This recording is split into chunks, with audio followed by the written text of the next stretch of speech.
Hello बेटा, कैसे हैं आप? आई होप आप लोग सब ठीक होंगे बेटा। आज हम अपने सेशन जो हमारा 22-23 का सेशन है उसमें साइंस का फर्स्ट चैप्टर हम लोग स्टार्ट करने वाले हैं। क्लास 10 का फर्स्ट चैप्टर हम लोग स्टार्ट करने वाले हैं और हमारे फर्स्ट चैप्टर का नाम है केमिकल रिएक्शन एंड इक्वेशन, मतलब रासायनिक अभिक्रियाएं एवं समीकरण।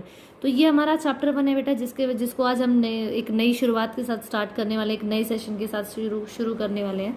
तो अभी तक आपने अगर मेरे चैनल को सब्सक्राइब नहीं किया है तो आप नीचे दिए हुए लिंक पर क्लिक करके मेरे चैनल को सब्सक्राइब कर सकते हैं। मेरे चैनल का नाम है बेटा बियॉन्ड इमेजिन पॉइंट। चलिए, तो आज की बात करेंगे चैप्टर 1 की। हम लोग बात कर रहे हैं बेटा चैप्टर 1 में हमारे, जैसे कि चैप्टर के नाम से ही आपको समझ आ रहा है, केमिकल रिएक्शन एंड इक्वेशन, मतलब रासायनिक अभिक्रियाएं एवं समीकरण। रासायनिक अभिक्रियाओं के बारे में इस चैप्टर में हम लोग बात करने वाले हैं। कैसे रासायनिक अभिक्रियाएं होती हैं, कैसे उनमें क्या चेंजेस होते हैं, कैसे हमें उन रिएक्शंस को बैलेंस करना है, मतलब उनको इक्वेशंस को क्या करना है, बैलेंस करना है, कैसे उनका समीकरण बनाना है। तो इस चैप्टर में हम लोग टोटली यही पढ़ने वाले हैं। सबसे पहले, जैसे कि चैप्टर के नाम से ही हमें पता लग रहा है बेटा कि केमिकल रिएक्शन क्या है। केमिकल रिएक्शंस होती क्या है?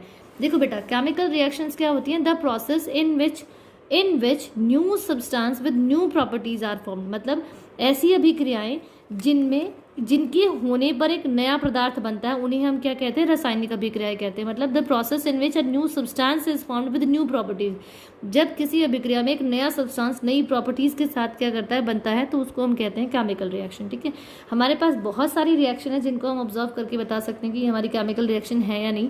जैसे एग्जाम्पल पे हमारे पास है बर्निंग ऑफ पेपर, मतलब कागज का जलना।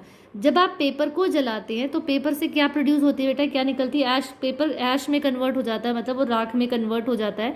तो जो पेपर था वो किस में बदल गया? वो राख में बदल गया। तो एक नया पदार्थ बन गया। क्या बन गया? एक नया सब्सटेंस बन गया, एक न्यू सब्सटेंस हमारे पास एक नया पदार्थ बन के आया।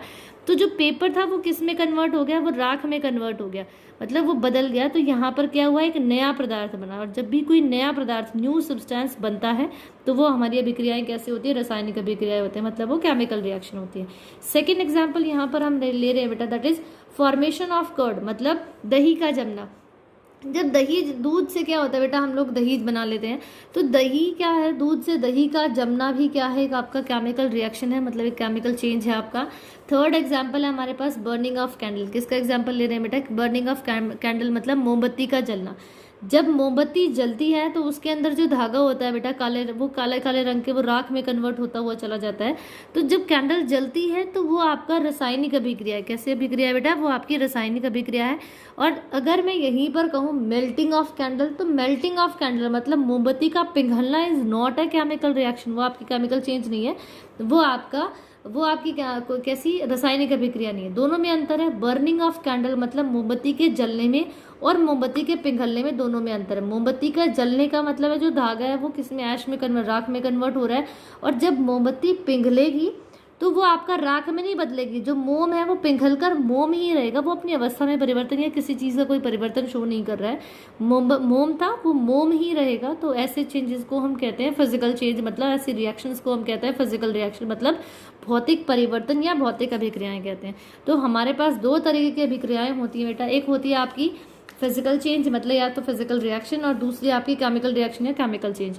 फिजिकल रिएक्शन को हम कहते हैं भौतिक अभिक्रियाएं या भौतिक परिवर्तन। केमिकल रिएक्शन को हम कहते हैं रासायनिक परिवर्तन या रासायनिक अभिक्रियाएं। ठीक है, तो हम पहले बात करेंगे फिजिकल चेंज या फिजिकल रिएक्शन कौन सी होती है। फिजिकल रिएक्शन कौन सी होती है बेटा? When a reaction occurs and no new substance. क्या कह रहे हैं हम? No new substance is found, मतलब कोई नया पदार्थ नहीं बनता। जब कोई अभिक्रिया हो और उसके होने पर कोई नया पदार्थ नहीं बनता, उस अभिक्रिया को, उस रिएक्शन को हम कहते हैं फिजिकल रिएक्शन या भौतिक अभिक्रियाएं कहते हैं, या उस चेंज को हम कहते हैं भौतिक परिवर्तन। ठीक है, वो या फिजिकल चेंज। तो जैसे हमारे पास एग्जाम्पल है टीयरिंग ऑफ पेपर। आपने एक पेपर लिया, उस पेपर को आपने फाड़ दिया, तो जो पेपर था वो दो टुकड़ों में तो टूट गया, लेकिन वो फट गया, लेकिन वो जो पेपर था वो पेपर ही रहा, उससे कोई नया पदार्थ नहीं बना। मतलब जैसे जला देते हैं तो वो राख बन जाते हैं, लेकिन जब आप पेपर को फाड़ते हैं तो पेपर ही रहता है, कोई नया पदार्थ नहीं बनता। तो ये हमारा किस चेंज में आता है? फिजिकल चेंज में, मतलब भौतिक परिवर्तन में आता है। और इस अभिक्रिया को हम कहते हैं बेटा भौतिक अभिक्रिया, मतलब फिजिकल रिएक्शन। ठीक है, सेकेंड एग्जाम्पल, जैसे मैंने अभी आपको ऊपर बताया था मेल्टिंग ऑफ कैंडल, जब मोमबत्ती का पिघलना। जब कैंडल पिघलती है, मोमबत्ती मेल्ट होती है, आपकी कैंडल मेल्ट होती है, तो जो मोम था, जो वैक्स है, वो वैक्स ही रहती है, मोम ही रहता है, कोई नया पदार्थ नहीं बनता। इसीलिए वो भी हमारा किस में आता है, फिजिकल रिएक्शन में आता है। ठीक है, अब हम बात कर रहे हैं बेटा केमिकल रिएक्शंस की, क्या रासायनिक अभिक्रियाएं क्या होती है। देखो बेटा, रासायनिक अभिक्रिया, जैसे कि हमने बात की कि रासायनिक अभिक्रियाएं वो अभिक्रियाएं होती है when a reaction occurs and a new substance is formed, मतलब जब कोई रिएक्शन हो और इसके होने से एक नया पदार्थ बने, उसको हम कहते हैं केमिकल रिएक्शन। ठीक है, और इस चेंज को हम कहते हैं केमिकल चेंज। क्या कहते हैं, केमिकल चेंज कहते हैं। एग्जाम्पल के तौर पे जैसे हमने ऊपर एग्जाम्पल लिया है, burning of paper, formation of curd and burning of candle, मतलब कागज का जलना, दही का जमना और मोमबत्ती का जलना, ये तीनों ही हमारे किस में आते हैं, केमिकल चेंज में, मतलब केमिकल रिएक्शन में आते हैं। ठीक है, अब एक छोटा सा एग्जाम्पल जो बहुत कॉमनली हमारे बुक्स में दिया रहता है, हम उसकी बात करेंगे। हमारे पास लैब्स में एक मैग्नीशियम रिबन होता है। क्या होता है बेटा, मैग्नीशियम रिबन होता है, और उस मैग्नीशियम रिबन को आप जलाते हो तो वाइट फ्यूम्स निकलते हैं। वाइट फ्यूम्स मतलब सफ़ेद कलर का धुआं निकलता है। जब भी मैग्नीशियम रिबन जलती है तो क्या होता है, वाइट फ्यूम्स निकलते हैं। ठीक है, और जो वाइट फ्यूम्स के साथ साथ क्या होता है, एक सफ़ेद पाउडर भी बनता है जिसको हम कहते हैं मैग्नीशियम ऑक्साइड। क्या कहते हैं, मैग्नीशियम ऑक्साइड। तो जब मैग्नीशियम, दो मॉलिक्यूल हमने किसके लिए, यहाँ पर दो एटम्स हमने मैग्नीशियम के लिए और ये ऑक्सीजन है, जब मैग्नीशियम ऑक्सीजन की प्रेजेंस में जलती है, जब मैग्नीशियम रिबन को ऑक्सीजन की प्रेजेंस में, ऑक्सीजन की उपस्थिति में जब जलाया जाता है तो मैग्नीशियम ऑक्साइड बनता है। क्या बनता है बेटा, मैग्नीशियम ऑक्साइड बनता है। और इस अभिक्रिया को हम कहते हैं, क्योंकि देखो मैग्नीशियम रिबन तो सॉलिड था हमारे पास, ठोस था, लेकिन वो कैसा बन गया, वो राख बन गया, वो पाउडर जैसा बन गया। तो उसको हम वो एक नया पदार्थ हमें देके जा रहा है, वो सिल्वरिश वाइट कलर का था और ये हमारे पास राख जो थी वो ग्रेइश कलर की निकल के आई है। तो ये हमारे पास क्या है, केमिकल रिएक्शन। ये क्या है बेटा, आपकी केमिकल रिएक्शन, मतलब आपकी रासायनिक अभिक्रियाएं हैं। और भी हमारे पास कुछ रासायनिक अभिक्रियाओं के एग्जाम्पल है, जैसे लोहे को जंग लगना, मतलब रस्टिंग ऑफ आयरन। बिल्कुल, जब लोहे को जंग लग जाता है तो देखो लोहा कितना हार्ड होता है, एकदम सख्त होता है, लेकिन जब उसको जंग लग जाता है तो वो बुरादा, बिल्कुल पाउडर बुराद, लाल भूरे रंग का बुरादे में कन्वर्ट हो जाता है।